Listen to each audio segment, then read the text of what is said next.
Salam oras menjua-jua, jua-jua, jauh, salam keselamatan.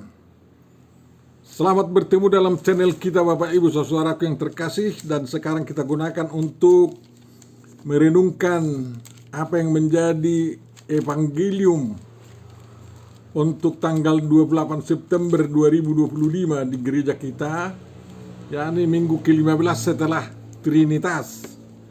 Mudah-mudahan perenungan kita memberikan pemahaman yang lebih luas dan lebih meyakinkan dan memperkuat iman kita kepada Yesus Kristus, Allah Bapa dan Roh Kudus, Tuhan yang Maha Esa itu. Untuk memulai perenungan kita, Bapak Ibu Saudaraku yang terkasih, marilah kita terima penyertaan dari Tuhan kita seperti dikatakan Paulus di dalam suratnya ke jemaat di Korintus, 2 Korintus 1 ayat 2. Kasih karunia dan damai sejahtera dari Allah Bapa kita dan dari Tuhan Yesus Kristus menyertai kamu. Amin. Firman yang akan kita renungkan Bapak Ibu Saudara-saudaraku yang terkasih ditentukan dari Lukas 16 ayat 19 sampai ayat 31, yakni tentang orang kaya dan Lazarus yang miskin. Mari kita baca. Ada seorang kaya yang selalu berpakaian jubah ungu dan kain halus, dan setiap hari ia bersukacita dalam kemewahan. Dan ada seorang pengemis bernama Lazarus, badannya penuh dengan borok, berbaring dekat pintu rumah orang kaya itu, dan ingin menghilangkan laparnya dengan apa yang jatuh dari meja orang kaya itu. Malahan anjing datang dan menjilat boroknya. Kemudian matilah orang miskin itu, lalu dibawa oleh malaikat-malaikat ke pangkuan Abraham. Orang kaya itu juga mati, lalu dikubur. Dan sementara ia menderita sengsara di alam maut, ia memandang ke atas.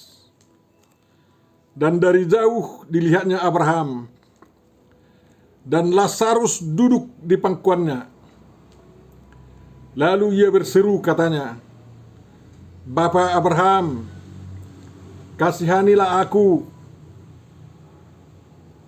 Suruhlah Lazarus supaya ia mencelupkan ujung jarinya ke dalam air dan menyejukkan lidahku, sebab aku sangat kesakitan dalam nyala api ini."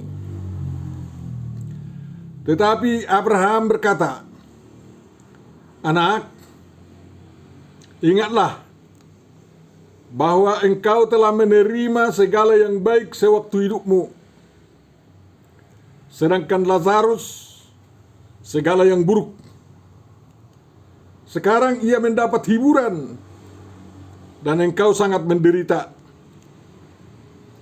Selain daripada itu, di antara kami dan engkau terbentang jurang yang tak terseberangi, supaya mereka yang mau pergi dari sini kepadamu ataupun mereka yang mau datang dari situ kepada kami tidak dapat menyeberang." Kata orang itu, "Kalau demikian, aku minta kepadamu Bapa, supaya engkau menyuruh dia ke rumah ayahku, sebab masih ada 5 orang saudaraku, supaya ia memperingati mereka dengan sungguh-sungguh, agar mereka jangan masuk kelak ke dalam tempat penderitaan ini." Tetapi kata Abraham, ada pada mereka kesaksian Musa dan para nabi. Baiklah mereka mendengarkan kesaksian itu. Jawab orang itu, tidak, Bapak Abraham. Tetapi jika ada seorang yang datang dari antara orang mati kepada mereka, mereka akan bertobat.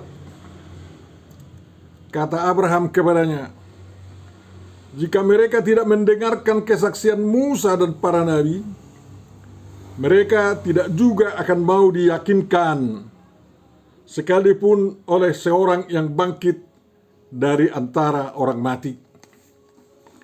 Demikian firman yang akan kita renungkan, Bapak Ibu Saudara-saudariku yang terkasih. Yang berbahagia adalah orang yang mendengarkan, memelihara, memahami, menghayati, melakukan, mengamalkan perintah firman Tuhan dalam perbuatan-perbuatan baik. Amin. Tuhan Bapa Surgawi, firman-Mu yang menggambarkan kehidupan di dunia dan kehidupan di surga telah kami dengarkan. Cerahi pikiran kami agar kami semakin memahaminya dan dapat memberitakannya kepada kawan-kawan kami yang ada di dunia ini. Terima kasih Bapa, di dalam Yesus Kristus Tuhan kami, dengarkan dan kabulkan doa kami. Amin. Perikop ini kita renungkan dengan tema Tuhan peduli kepada kaum lemah. Itu tema usul dari pimpinan gereja kita. Semua kita sudah tahu cerita ini. Marilah kita simak satu persatu. Yang pertama perlu saya beritahukan bahwa perikop ini memberitahu dengan tegas bahwa ada kesinambungan dari hidup di dunia ini dengan hidup di pangkuan Abraham. Dalam bahasa Perjanjian Baru,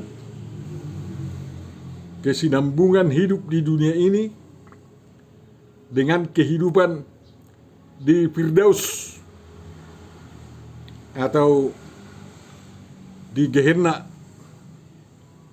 di tempat api purun yang menyiksa manusia. Jadi kalau ada yang mengatakan, mana ada kehidupan yang akan datang setelah hidup ini, habislah katanya. Itu yang membohongi diri sendirinya itu. Jangan diikuti itu. Tapi hati nuraninya pasti mengatakan memang ada hidup di dunia akan datang katanya itu. Makanya kamu yang ateis, yang religius, yang menyangkal kehidupan surgawi, kehidupan nerakawi, bertobatlah sebelum terlambat. Jelas ada kesinambungan hidup di dunia dengan hidup yang akan datang di balik kehidupan ini. Dan Tuhan menguasai dua-duanya. Hal yang berikutnya yang perlu kita tahu dari teks ini adalah bahwa di dunia ini orang bisa kaya dan bisa juga miskin. Orang Batak bilang bisa pugus dan bisa pugus jong. Bisa kaya, mamora, dan mamora dong. Sangat mamora, sangat kaya.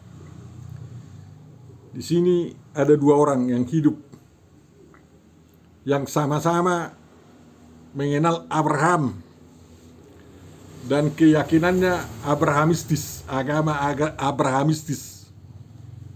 Waktu itu masih Yahudi dan pengikut Yesus.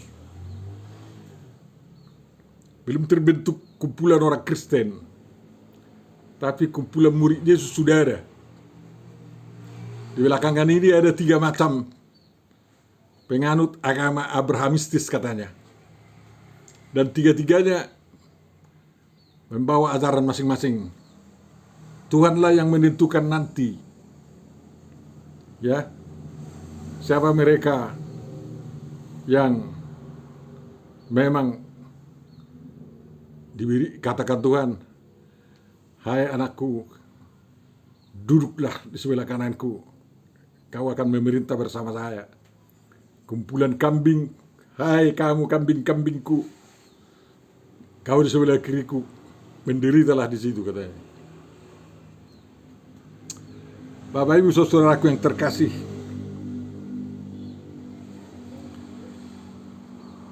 yang kedua, bahwa apa yang diceritakan oleh Tuhan Yesus ini, ya Tuhan Yesus yang menceritakan kan, realita hidup. Bukan yang tidak bisa terjadi. Realita hidup di dalam dunia, di atas bumi ini. Dan dia bisa memberitahu realita hidup di sorga, di Firdaus, atau di balik sesudah hidup di dunia ini, karena dia adalah Tuhan yang tahu melihat itu. Orang Yahudi waktu itu mengenal Firdaus itu sebagai pangkuan Abraham. Dan orang Yahudi mengatakan bahwa orang mati keturunan Abraham akan diangkut oleh malaikat-malaikat ke pangkuan Abraham. Itulah manusia yang benar di hadapan Tuhan yang melakukan hukum Taurat.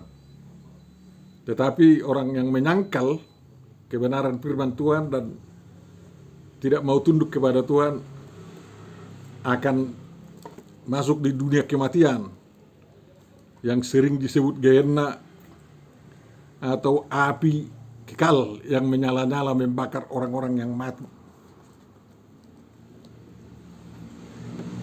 Ketiga, perlu kita ketahui bahwa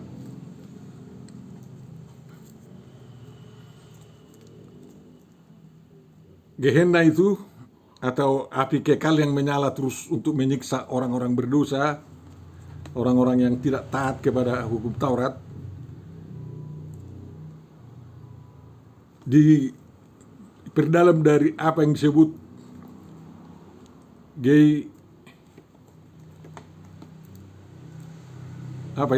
lembah Hinnom, Hinnom ya, tempat pembakaran sampah di luar Yerusalem, yang apinya terus menyala, berasap-asap. Dan biasanya orang-orang yang dianggap sampah masyarakat dilemparkan ke situ untuk terbakar. Tetapi pangkuan Abraham adalah tempat orang berbahagia bersama Abraham. Pangkuan Abraham maksudnya pangkuan dadanya itulah. Karena orang benar yang dianggap Tuhan, orang benar yang menjalankan hukum Taurat Tuhan itu adalah sangat dekat di hati Abraham. Jadi pangkuannya itu maksudnya adalah di sebelah dada, bukan digendong di belakang. Itu yang perlu kita perhatikan juga. Tuhan Yesus mengatakan, mempertegas apa itu pangkuan Abraham adalah Firdaus. Firdaus yang kadang dipahami sebagai tempat sementara menuju surga kekal.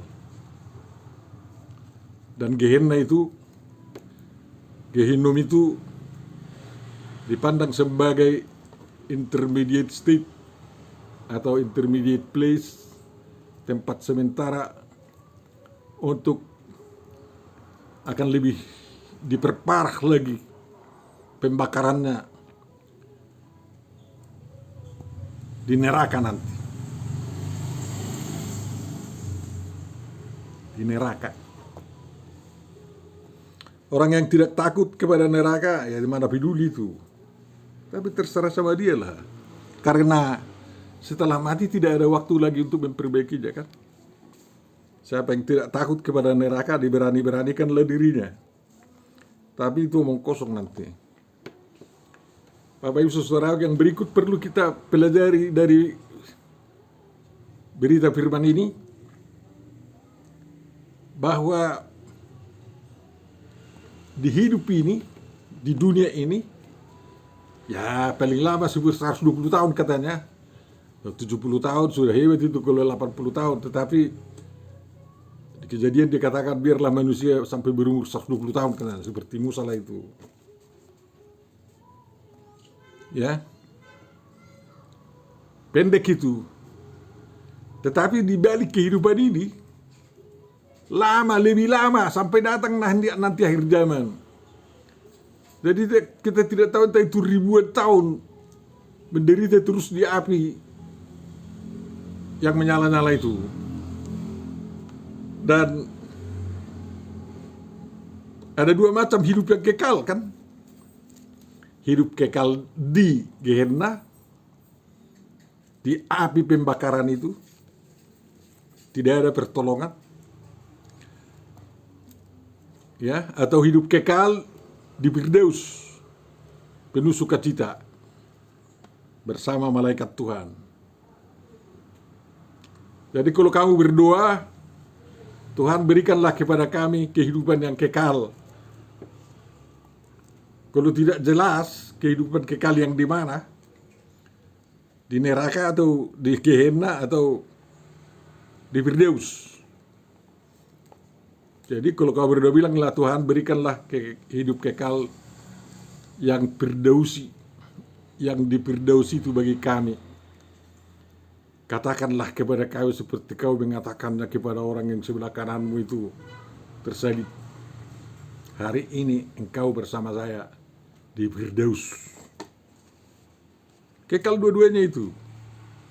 Kalau mati nggak ada penderitaan bagi orang mati. Tidak ada gigi yang gemeretak. Tidak ada yang patung ngori pun kalau mati kan. Jadi lebih baiklah matikan kami baik di bumi baik di surga gitu aja kalau berdoa. Kalau nggak mau masuk ke neraka, ke apa? Ke Firdaus. Karena Tuhan sudah mengatakan akan disiksa orang yang tidak patuh kepadanya, kan kayak gitu. Yang berikutnya kita pelajari, di dunia ini kaya atau miskin. Di mana letaknya? Kekayaan itu yang memang karena diberkati Tuhan lah memang orang kaya ini. Kalau ada dibilang prestasinya ya silahkan aja, tapi di prestasi itu kan berkat Tuhan ada. Tapi ada satu kelalaian, hanya satu aja kelalaian yang membuat dia enggak ke Firdaus. Sudah Lazarus yang namanya perlu ditolong, di depan pintunya nunggu-nunggu rima-rima makanan atau sisa-sisa makanan jatuh dari meja tuannya, dari meja pemilik rumah itu jatuh untuk ada dimakan. Tidak dipedulikan oleh orang kaya itu. Padahal itulah pekerjaan yang paling mudah kan. Yang dipedulikannya adalah bersukacita bersama orang-orang yang setara, yang dianggapnya setara dalam kekayaan, dalam martabat, dalam lain-lain. Banyak sekali habis uangnya untuk itu. Tetapi satu piring nasi, satu piring makanan capcai, tidak mau memberikan kepada orang miskin ini, si Lazarus ini. Justru anjing yang punya solidaritas kepada Lazarus. Anjing datang menjilati borok atau barah yang ada di dagingnya si Lazarus itu. Agak sedikit lembut penderitaan itu. Jadi anjing tahu solidaritas, orang kaya ini enggak. Makanya karena nilai setitik, ya hancur susu satu wilanga. Entah dia digeruguti oleh ajaran apa kita nggak tahu. Ya, Entah dia katakan, biar miskin ya miskinlah. Tidak peduli. Tapi bagi orang-orang kaya peduli dia, bersuka cita. Jadi usahakan jangan ada nilai setitik dalam adonanmu, membuat hancur semua. Orang katakan nilai seekor bikin hancur satu dunia katanya. Bukan kayak gitu. Kalau orang yang pernah memasak susu yang dimasak itu tidak bisa menjadi kental kalau ada nila atau sesuatu yang kotor ke dalam susu tersebut. Harus bersih, harus putih bersih, sehingga enak. Kita bikin keju dan lain-lain. Bapak Ibu saudaraku yang terkasih, jadi kalau kau berdoa, ketahui mintalah hidup yang kekal, yang firdausi, ya, yang penuh kebahagiaan. Jangan minta asal hidup kekal berikanlah kepada kami. Nanti diberikan kepada kau hidup kekal di neraka, nggak ada penyesalan. Bapak Ibu saudaraku yang terkasih, orang miskin itu mati, orang kaya itu pun mati.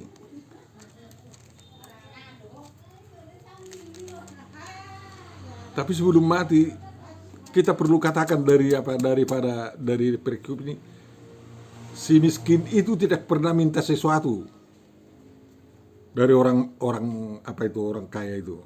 Hanya menunggu ada sisa makanan yang jatuh untuk dia makan. Jadi kalau ada orang miskin tidak ada inisiatif meminta, hati-hati kau. Itu mungkin penampakan Tuhan untuk menguji iman percayamu. Ya, pedulikanlah. Di YouTube sudah banyak contoh-contoh yang begitu. Ada pemilik restoran yang sudah tahu ada orang miskin, kalau dia datang terus diladeni, dikasih bayarnya tapi hanya kertas putih aja dan diterima, saya kenyang berilah. Sampai orang bingung, mengapa kau bisa begitu katanya. Ya sudah 2 tahun dia terus di sini kayak gitu. Dia nggak tahu ada uang, tapi dia sudah senang, merasa terbayar. Saya yang bayar, kata pelayan itu kan. Sehingga pelayan itu juga mendapat kebahagiaan, diberi hadiah orang lain.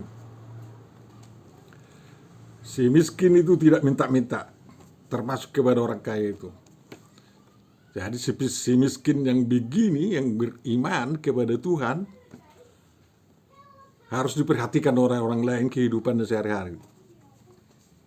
Jangan harus diminta dari kau. Perhatikanlah, kasih semampumu. Mungkin sesuap nasi, berapa harganya itu, ya. Makanya rasa solidaritas kita itu harus selalu terbina, Bapak Ibu saudaraku yang terkasih. Jadi tokoh sini yang miskin ini, yang tidak punya apa-apa lagi, dia minta, tapi dia tunggu. Entah ada terjadi. Kalau tidak ada puasa dia mungkin 40 hari 40 malam dia nggak makan apa-apa. Hanya Tuhan yang tahu tentang hidupnya. Jadi jangan anjing lebih baik daripada kita. Anjing itu menjilati untuk menginginkan agar sembuh boroknya itu. Bukan mau menularkan penyakit, bukan. Anjing yang baik itu. Banyak penafsir mengatakan anjing jor, tak suyibet. Tapi mau ditunjukkan jangan solidaritas anjing, binatang lebih kuat daripada kita memperhatikan orang yang perlu ditolong.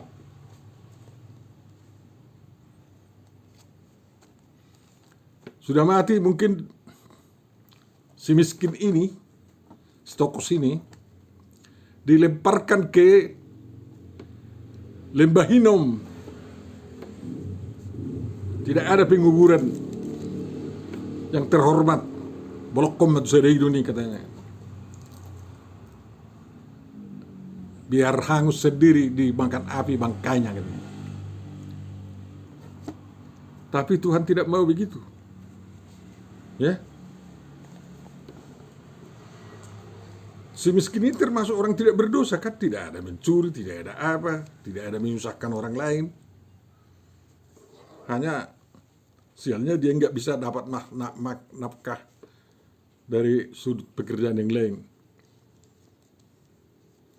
Kalau seorang kaya mau kasihan sama dia, kaulah yang cuci piringku, biar kau makan terus bersama saya. Katanya kan bisa. Ini enggak.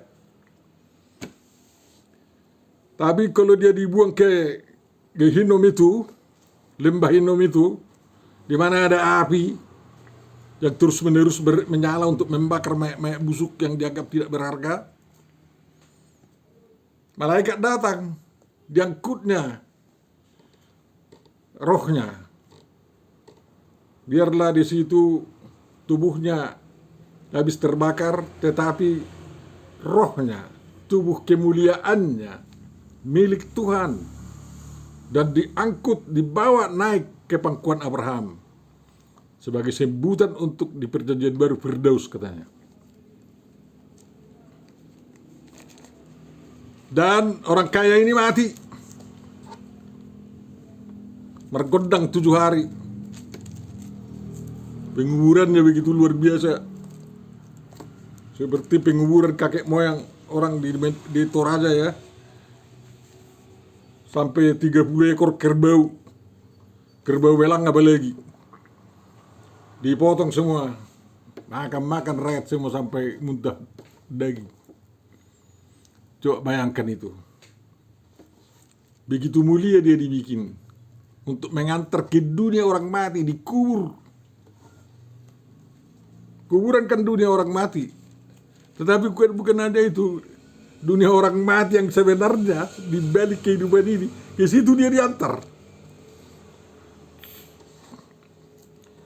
Saya sering mengatakan, Bapak Ibu Saudaraku, kalau kita mati, bersedialah seperti penguburan Tuhan Yesus Kristus. Tidak perlu berpesta pora. Cukup aja minum kopi, bernyanyi, memuji Tuhan, baru udah hari itu diagendai dan dikuburkan. Kain kafannya bisa pakai jas, bisa pakai baju toga, ya kan?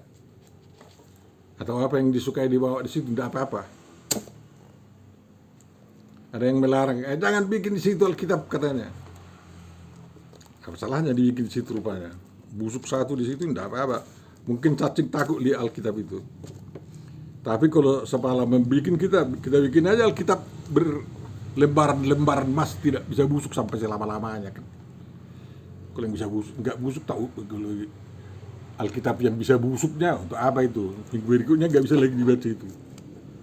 Tapi kalau Alkitab emas kita masukkan, nanti entah 1000 tahun lagi kapan galian ditemukan itu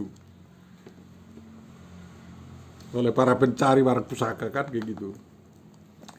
Jadi jangan aneh-aneh kita semua.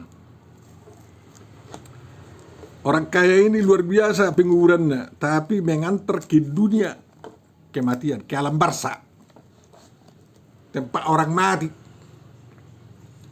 dan tidak ada yang menolong dia dari situ. Tuhan Yesus pun tidak menolong orang yang di alam barza. Kalau sudah ke situ jatuh, ya apalah. Itulah bagiannya sampai akhir nanti, penghakiman yang terakhir. Ya. Seluruh dunia pun mendoakan orang yang berada di alam barza itu agar diangkat dari situ dan masuk ke Firdaus, ke surga. Omong kosong dua seperti itu. Tidak laku lagi. Makanya kita katakan mendoakan orang mati sia-sia itu. Hanya Tuhan Yesus yang turun ke neraka, ke dunia orang mati, yang dapat membebaskan orang. Tidak pendeta, tidak paus, tidak pastor. Dan itu sudah dilakukan oleh Tuhan Yesus sekali kan. Jadi cukup aja waktu menguburkannya ya. Kami serahkan sepenuhnya Tuhan bangkai orang mati ini di dalam tanganmu, rohnya punyamu. Terserah kau sekarang. Tapi kalau kami pengikut engkau yang mati ini pengikut engkau, kami yakin anugerahmu, belas kasihanmu, pengampunan dosamu berlaku waktu dia dikuburkan. Dan kau yang membawa dia, menempatkan dia di Firdaus. Tidak ada perlu lagi Masih ada sedikit lagi dosanya yang belum diampuni. Pandai-pandai nih. Masih ada sedikit lagi. Kalau Tuhan Yesus mengampuni tidak pernah sedikit-sedikit. Sekali mengampuni hapus semua. Dan layakkan dia. Kalau Tuhan Yesus mengatakan layakkan dia masuk Firdaus, ya masuk Firdaus. Tidak ditunggu lama-lama. Yang ikut Tuhan Yesus tidak pernah menderita di alam kematian. Karena anugerah Tuhan Yesus yang membawanya ke surga kan. Nanti ada kebangkitan. Ya oke lah. Kebangkitan itu hanya kesempatan atau waktu yang diberikan Tuhan, kita manusia melihat bagaimana orang-orang mati itu mendapat tubuh kemuliaan yang mati dalam Tuhan. Tetapi yang mati di luar Tuhan Yesus Kristus akan mendapat tubuh keborokan. Di dunia, di balik kehidupan ini, tidak ada kesempatan lagi untuk bertobat seperti apa ini. Gak ada, gak laku. Orang kaya ini katakan, Tuhan, kasihanilah aku. Abraham, kasihanilah aku. Dia tidak minta kepada Jehovah, Jehovah kasihanilah aku. Mohon maaf, mau berdosa aku, ngeu katanya. Abraham, itu manusia kan.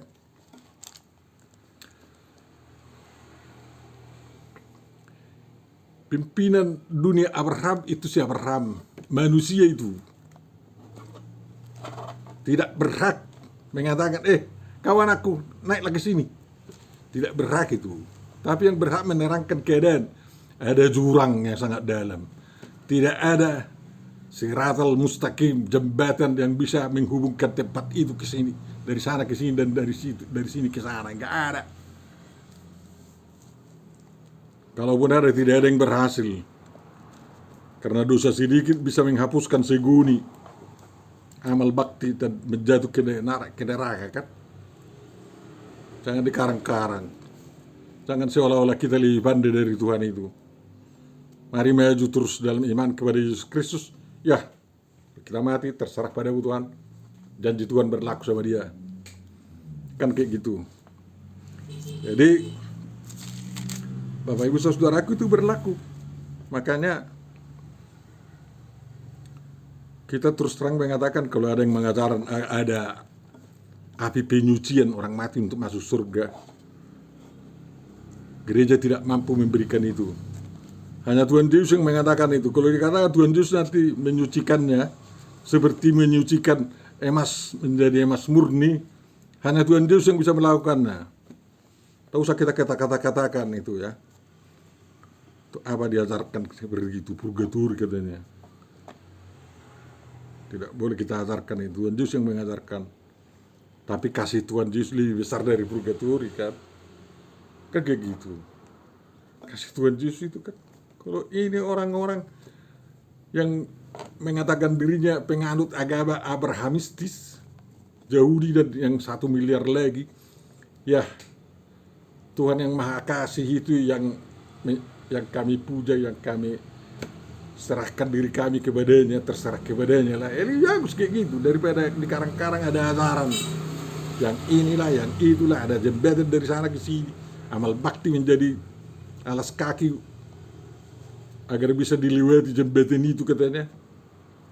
Ada api penyucian katanya. Untuk apa kita karang-karang begitu? Memang ada ayat di 1 Korintus 3:15. Kebakaran rumah orang yang di rumah yang terbakar ditarik dari api itu. Ya. Kalau itu tidak menjadi dasar api penyucian. Ya. Tetapi Tuhan menyelamatkan dari api neraka pada detik itu juga. Masuk ke surga karena kasihnya lebih besar daripada diuji-uji lagi manusia ini. Gak ada. Ya, di penghakiman terakhir nanti terjadi penjelasan apa perbuatan, biar manusia itu sadar akan mengapa dia dihukum, mengapa dia masuk surga, kan kayak gitu ya. Dari pangkuan Abraham ke tempat dunia kematian itu rupanya ada bisa berkomunikasi suara. Lebih hebat itu daripada WhatsApp, Instagram, ya, TikTok, Telegram dan lain-lain ya. Padahal jauhnya lebih jauh dari Jakarta atau Siantar ke New York, suara kedengaran, bisa saling bercakap-cakap. Hebat ini suara ini ya. Tapi itu dikatakan kepada kita untuk menyadarkan kita, apapun alasan kita, kuasa dunia atau penghuni surga selain Tuhan Yesus tidak mampu mengubah keadaan kita di dunia kematian. Dan luar biasanya, orang kaya yang sudah masuk ini ke dunia kematian dan tidak bisa mengubah nasibnya di sana, tidak ada air setetes untuk mengurangi penderitaannya. Memohon, suruhlah orang yang bangkit untuk pergi ke rumah bapak saya, katanya. Ya kan? Siapa bapaknya? Orang yang menggunakan jubah ungu di Yerusalem. Siapa itu? Tentu saja Kayafas. Apa itu? Imam besar. Waktu itu ada 5 lagi saudaranya, putra daripada Hanas. Daripada dia seperti yang berada di dunia kematian ini, dan saudara-saudaranya yang 5 itu yang adalah calon-calon imam besar di bait Allah, supaya dijamitai itu, supaya ditobatkan, ya, untuk tidak ada satu kelalaian pun dalam melakukan hukum Taurat Tuhan. Ingat, kelalaian apa? Kasihnya membedakan orang. Hanya itu aja, kasih kepada sesama manusia. Bukan kemampuannya membedakan orang, kasihnya yang membedakan orang. Ya, kalau saya tidak punya apa-apa kepada si A, hanya saya berikan dapat satu, kepada si B tidak bisa karena nggak ada lagi punyaku, ya bisa saja kata-kataku menunjukkan kasih kepada yang tidak mendapat dari saya, kan, agar tidak membedakan orang. Coba bayangkan, suruhlah Lazarus itu untuk pergi ke sana memperingatkan mereka agar mereka tidak seperti saya. Dan jawabnya daripada Abraham, ya, yang bangkit, yang datang bangkit pun tidak akan mentobatkan mereka, katanya. Mengapa? Orang-orang Saduki yang kerja di bait Allah tidak percaya akan kebangkitan orang mati. Jadi kalau ada pun datang orang bangkit dari mati, datang menemui mereka, memberitahukan seperti diinginkan oleh orang kaya yang sudah di dunia kematian ini, mereka pasti tidak percaya akan kebangkitan itu. Makanya, walaupun Tuhan Yesus bangkit, mereka tidak mau percaya. Bahkan menggaji orang menghapus berita kebangkitan Yesus Kristus, kan? Dan penganut agama Abrahamistis yang lain, yang 1 miliar pengikutnya sekarang, memberikan suatu cerita yang dikarang-karang bahwa Tuhan Yesus katanya melarikan diri sewaktu penangkapan di Getsemane dan naik ke surga, katanya. Hebat itu. Dan tidak turun-turun sampai sekarang. Tapi Tuhan Yesus yang bangkit, menurut kesaksian para murid dan juga tentara orang Romawi itu, datang di dunia 40 hari bekerja. Mereka tidak mau bertobat karena mereka orang-orang Saduki yang sudah diindoktrinasi tentang tidak ada kebangkitan orang mati. Itulah susahnya. Makanya Bapak Ibu Saudaraku yang terkasih, kasihan melihat penganut agama-agama Abrahamistis yang ada sekarang ini. Mereka melalaikan satu titik nilai yang bikin mereka gagal masuk surga. Mengapa orang Yahudi tidak percaya? Karena Yesus adalah Mesias yang berlatar belakang penderitaan. Mereka itu tidak percaya ada Mesias menurut Yesaya 53 itu, kan? Makanya mereka menolak Yesus, sehingga tidak bisa juga.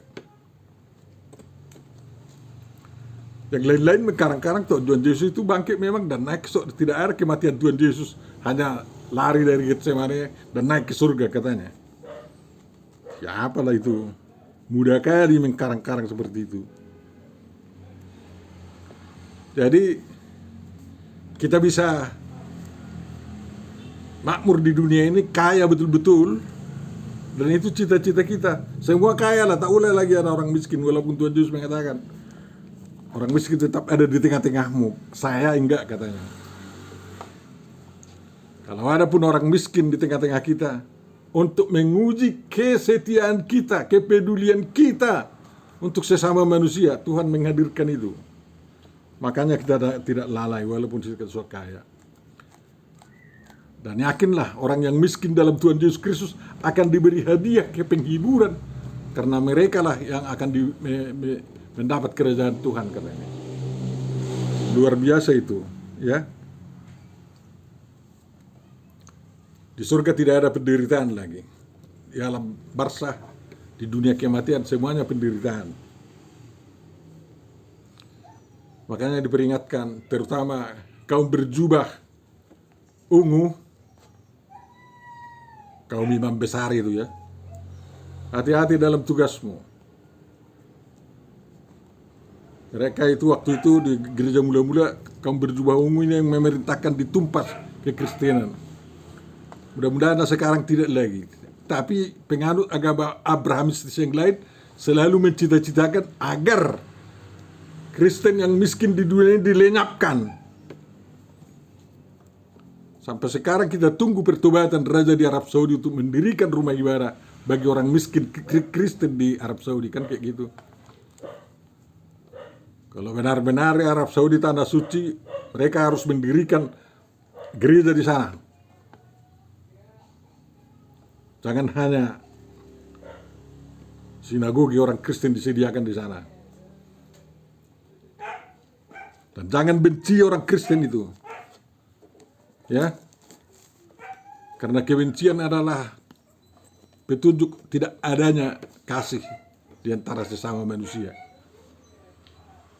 Kita belajar dari cerita orang kaya dan Lazarus ini agar kita menempatkan diri dalam status yang bagaimanapun, peduli terhadap kemanusiaan. Ada solidaritas, bukan hanya orang setara dengan kita, tetapi juga dengan orang yang tidak setara dalam hal semuanya, dalam kekayaan, dalam martabat dan lain-lain. Harus ada kepedulian kita. Apalagi dalam kehidupan berbangsa, berkeluarga, bertarombo, dan berumah tangga juga harus begitu. Jangan bentang-bentang karena ayah yang mencari uang, istrinya ditindas. Tidak boleh begitu. Tidak dipedulikan. Anak-anaknya dibiarkan merana, jangan begitu. Tapi yang kering orang kaya itu melampiaskan kemewahannya di kafe-kafe bersama dengan perempuan-perempuan pelacur. Ya susah lah kayak gitu kan. Apa kau kaya kalau memang ke situ? Kalau uangmu yang diberikan Tuhan dibikin judul, hancurlah kita. Tinggalkan semua perbuatan jahat itu dan kembalilah menerapkan kasih Tuhan Yesus Kristus. Karena ingatlah, kalau sempat Tuhan peduli kepada kaum lemah dan kau tidak peduli, kau pun nanti tidak dipedulikan dalam kehidupan yang berikutnya. Orang lemah itu pasti dipedulikan oleh Tuhan kita. Karena berbahagialah orang miskin, seperti dikatakan di Matius 5 itu, ya. Coba itu ya.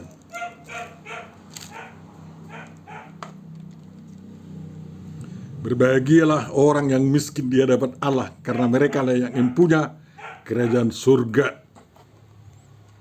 Jejak kita main-main. Amin. Bapak Surgawi, terima kasih atas renungan yang panjang ini. Mudah-mudahan itu berguna untuk kehidupan beriman kami. Tuhan, tingkatkanlah rasa solidaritas, rasa kepedulian di kalangan bangsa kami yang beraneka ragam ini. Jangan kepedulian dan solidaritas kami menjadi terhalang oleh karena perbedaan ras, perbedaan marga, perbedaan budaya, suku bangsa, dan agama. Sehingga semua mendapat kebahagiaan daripadamu. Doa kami tidak ada seperti orang kaya ini dari antara kami berada di alam barzah di dunia kematian merana sampai selama-lamanya. Tapi oleh karena belas kasihan-Mu, semua masuk firdaus, kebahagiaan yang daripadamu dapat dinikmati di sana. Terima kasih Bapa dalam Yesus Kristus. Ampuni dosa kami dan kabulkan doa kami. Amin.